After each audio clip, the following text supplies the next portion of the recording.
All right, folks, we'll move to our last but not least story today.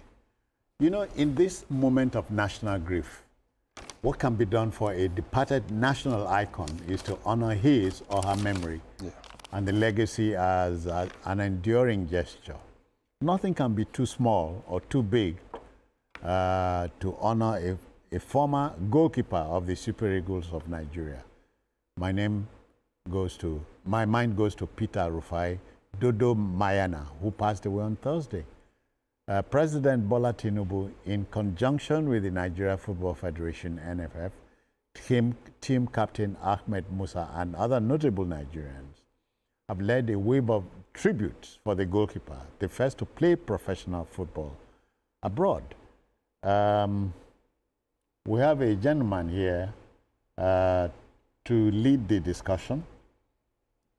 I'm talking about Musbao Razak. He's a journalist. And Musbao, how are you? Good afternoon. Viewers, I'm okay. I'm fine. Okay, then. Let's talk about the man, Dodo Mayana. Peter Rufai.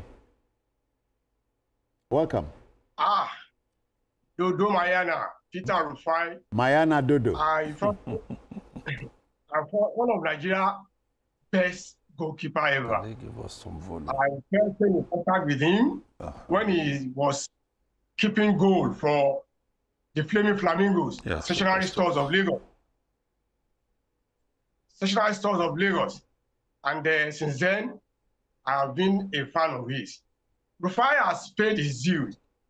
He was one of the finest ever goalkeeper in the history of football in Nigeria.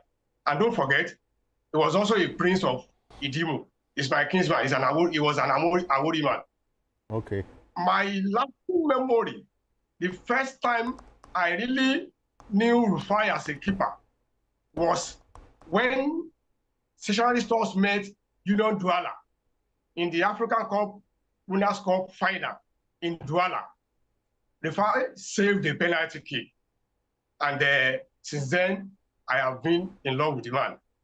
I can't forget the Maroc 1988 semi-final against Algeria, when the legendary commentator, Ernest Okonkwo, shouted at Rufai, Rufai, please give us this day. And he saved the penalty kick from Lakhdar Belloumi.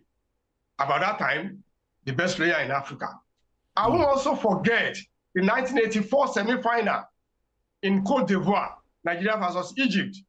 Rufai again came up with his miraculous save. And we all know him, and we can't forget his exploit at the 1998 and 1994 World Cup.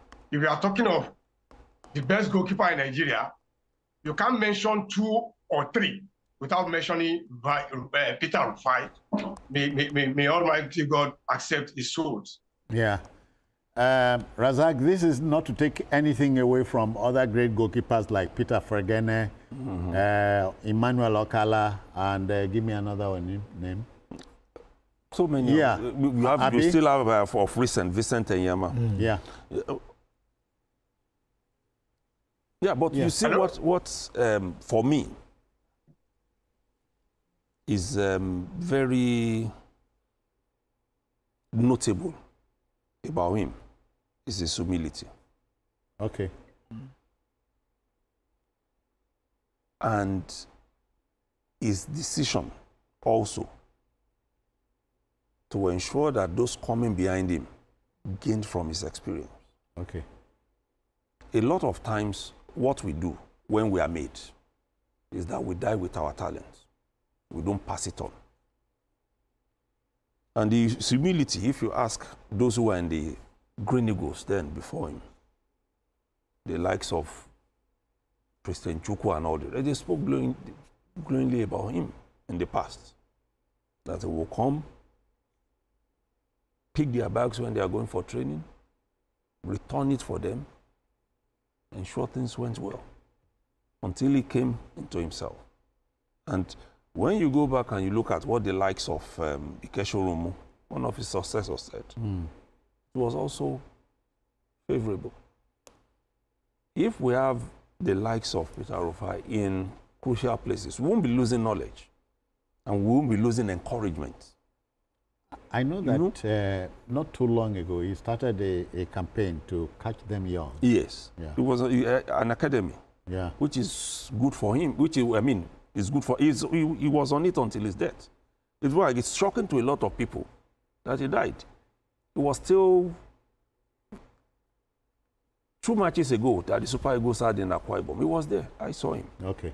The last one I was told he was there also, meaning that something happened in between. Okay. Dotun, let's return to Razak. Yeah. Brother Razak, you are there, right? Yes, I'm here. Okay. What would you like me and my colleagues here to remember about Peter? Yes, for me and for other football lovers, I think I will not forget the 1984 AFCON semi-final with Egypt, against Egypt. Okay. Egypt scored 2 goals. We were able to equalize. And when it was the turn up for penalty shootout, the match was dragging. Yeah. Until Sunday. I think we played up to 9 penalties, if you remember. Yes, I remember. 9 penalties. 9 penalties. Until you needed a sudden death. Caught the last man, caught his penalty, and were able to sail into the finals. The same thing, I won't even forget the semi-final against Algeria, 1988, in Morocco. It's still the same Rufai. After all the players on the field have played their penalty, and we are coming over all over again. And this time around, Rufai did not allow Lakida Berumi to score his penalty. And I know many Nigerians will not forget that match. And it was a match in which the late Samuel Okoroji shone like million stars. Yeah. And it was that Berumi and Algeria's danger man vowed that was the match that Brighton Makaro was nicknamed 10-10. 10-10. Okay. And then was given a red card. And in the extra time, when Algeria had made use of all their substitutes, Omokaro, in collision with an Algeria player, the Algerian player cannot continue. So we ended up playing 10 players each. Okay, and yeah. Omokaro played 10-10. I remember. He said, So I won't forget the 2 matches. They are both Nations Cup semi-final. And they both went in penalty shootout. And in both matches, Rufai shone like million stars. Yeah. Thank you, Razak. We'll get back to you. So Mr. President is leading the team of mourners, you know. Yeah. That's not surprising. Yeah. As the first citizen is involved, and so it's telling you that the achievements of Peter Rufai cannot be lost on us. His death is a national tragedy. You know, he was a man that devoted his time to football, not just as a goalkeeper, but also as a developer of, you know, the footballer administration in this country. I mean, football as a game. To the extent I set up an academy, and I think in 2023 he went back to school to obtain a coaching certificate. Yeah. You know, so that it could be a coach. To improve himself. He gave his life, I think, since 1980, when he started playing for stationary stores, to football, and he remained consistent until his last days. Yeah. So I'm impressed about his legacy. He was never involved in any scandal, you know, match fixing and all that. So he was a man of discipline. He was a man of honor. He was a very humble person who never struggled with anybody on the pitch. You know that, you know, I want to be the goalkeeper and all that. He was never involved in the politics of football. So I think the country has missed a very important figure in the football history that died just less than a month, close to a month before his birthday. You know, I think he was born on August 24. So I believe that the federal government will do something to honor him, and also state government, so that we will not be able to, his memory will not go away from us, but we need more monuments to be built to also inspire a lot of people that are coming behind. And I also think that government should use this opportunity to address the lingering issue of taking care of our former stars. Of our heroes and heroines. So, you know, so they've done a lot for this country. If there's anything that unifies us that does not, that is not based on where you come from or your religion, it is football. It is football. I was so passionate about that team when Rufai was in goal that when we played our last qualifying match against Algeria to go to the 1994 World Cup, I put my whole salary on the line. I said, yes, we are going to hold Algeria too. You no lose? I no lose. Oh. Okay. Because that team... You don't spend and finish? Because that team was, in my estimation, very solid. Yeah. And very solid. The coach too. Yeah, the coach too. He did well. Westerhoff, yeah. Yes, he did very well. That team was solid. The coaching crew, bam. Yeah. So we need to start encouraging people to come and play for Nigeria, knowing that when they are past their playing time, there is always something to fall back on. That's why we see our people going to pledge allegiance to other countries when we are there. All right. Musba, are you there? Let's get back to you. Yes. Yeah. Musba, no vexo, you know, it is said that memory is very unkind to an old man. You remember that after the exploits of 1994, the Eagles were promised houses and all that. But from 1994 to now is 30 years plus. Am I right? We have started, so the pledge has just been redeemed. What does that tell you? Well, it is rather unfortunate that the Nigerian government and the football authorities are not taking care of our past heroes. The moment they retire from football, they go almost into penury, except for those who have developed and have second address. People like Sheikh Modegba, Miadoke, and Miss Maka, and Felix Owolabi. Most of our past stars, look at the way Shalbasi died. He was part of the Nations Cup winning team in 1980. Chisashi Folue, look at the way he died. Look at all these people, Thompson Olia. What have the government done for the families of this deceased player? Nothing. I think that we need a kind of foundation to take care of retired footballers. It is important. It is important that these people serve Nigeria.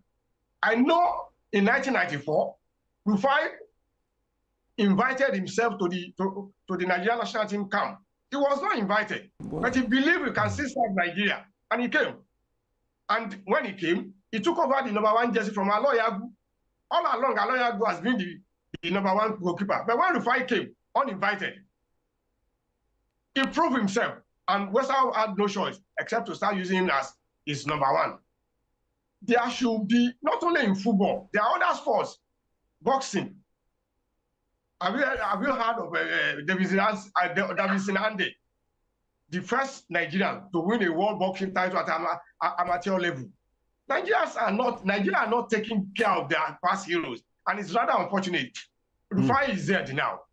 After the cry, 1, 2, or 3 weeks, everybody forgets about him. It's gone. What about that young man, Peter Ogaba, the youngest Nigerian to play in under 17, 13 years old, 1987? The boy just died unceremoniously, and nobody is asking whether he has a family or not. There is need for the government to set up a foundation to take care of these people and their families. Femi Okwabumi is in Ibadan now, almost losing his sight. He has lost his sight. And Okwabumi represents Nigeria at the under 17 level. He was the youngest Nigeria to play in the World Cup in the year 2002. Yet, they are all suffering in penury. It is time for the Nigerian government and those in authority to raise a foundation to take care of the retirees. All right, Musba, we cannot thank you enough. Especially your sense of history is what imbues all of us here. Thank you very kindly for your time. Yeah, thank you. Okay, gentlemen, before we go, can we? Mr. President is watching us. He's a listening president. Yes. What could we do to immortalize? You remember the names Musba has dropped. Like I said, we just need to ensure that we institute something that will take care of these people when they are ill, when they get old. You know, President Shuku just passed. We knew how he struggled to get medical attention and all the rest. So well, you know, I knew only two Christians, Christian Madu and Christian Chubu. I don't know the other Christians. In every field, there are heroes, even in the media. So we need a social system that will guarantee insurance for people, that will guarantee social security system, health insurance, so that at a particular stage in your life, there are resources, you have access to Medicare. Because even he died at 61. You know, some things that he shouldn't have died at that age. Probably there are some health issues and all that. So our system... I hear he was bedridden for a while. So, you know, the health system... Well, sorry, we must go. Time is the master here. But let's thank Dr. Oladipo for coming. Thank you, sir. Wale Adeoye, many thanks for your intervention. So, on behalf of the Backroom Boys, who made it possible for you to watch us, that will be all on Journalist Hangout for this Sunday. Join us tomorrow for the regular episode of the program at 5 in the evening. You may watch a repeat broadcast of this particular episode later tonight at 11:30. We're on YouTube at youtube.com/TVC News Nigeria. I am Citizen Jones.